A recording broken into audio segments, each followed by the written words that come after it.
Hey, this is Amrendra and you are watching Zaki Updates.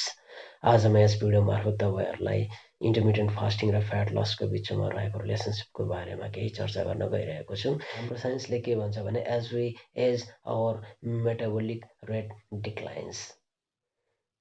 जब जब हामी बुढो हुँदै जान्छौँ तब तब हाम्रो मेटाबोलिक एक्टिभिटीहरू के हुन्छ त एकदम कमजोर हुँदै जान्छ। हाम्रो इन्टरनल अर्गनहरूको वर्किङ क्यापेबिलिटी घट्दै गइरहेको हुन्छ। Internal organ like liver, spleen, kidney यिनीहरूले काम गर्ने स्पिड घटिरहेको हुन्छ।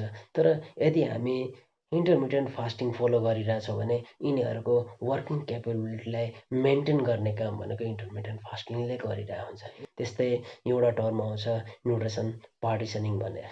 न्युट्रिसन पार्टिसनिङ यदि हाम्रो बडीको राम्रो छ भने त्यसले मसल्सलाई एकदम फास्ट रिकभरी गर्ने काम गरिरहेको हुन्छ।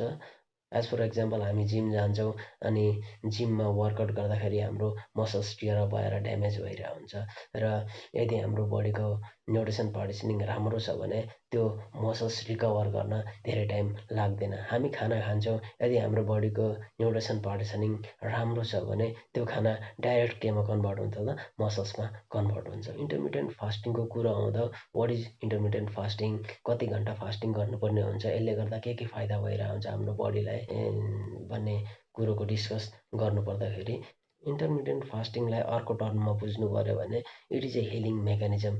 हामी इन्टरमिटेन्ट फास्टिङको ड्युरेसनमा आफूलाई भोकै राख्छौँ, केही खाँदैनौँ एक्सेप्ट प्लेन वाटर एन्ड यदि हामी सहन सकेन भने त्यतिखेर you can have green tea without sugar. जब हामी स्टार्भ गरिरहेको हुन्छौँ, भोको बसिरहेको हुन्छ, त्यो पिरियडमा बडीले चान्स पाउँछ सेल्फ रिपेयर र मेन्टेनेन्स गर्ने। कति घन्टा एक्चुअलीमा फास्टिङ गर्नुपर्ने हो त भन्दाखेरि at least 12 hour or ideally it is meant for 16 hour. यो स्टार्भ गर्ने ड्युरेसनमा के हुन्छ भने हाम्रो बडीको हार्मोनल प्रोफाइल नै चेन्ज भइदियो। हाम्रो बडीको हर्मोनहरू के हुन्छ त इन्हान्स भएर आउँछ।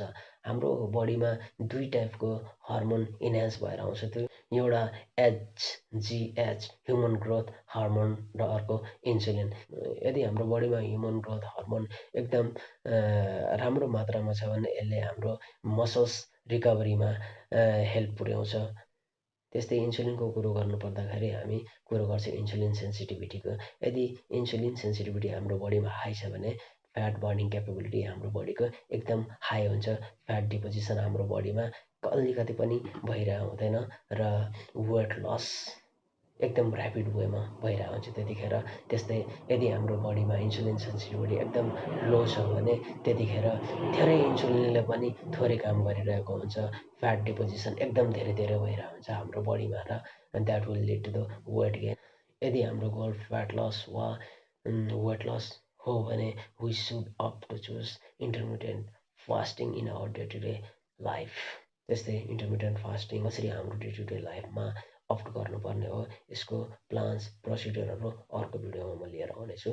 Thank you for watching video. If yet you have not subscribed my video, please hit that red subscribe button and bell icon below to get first to know when I upload anything new.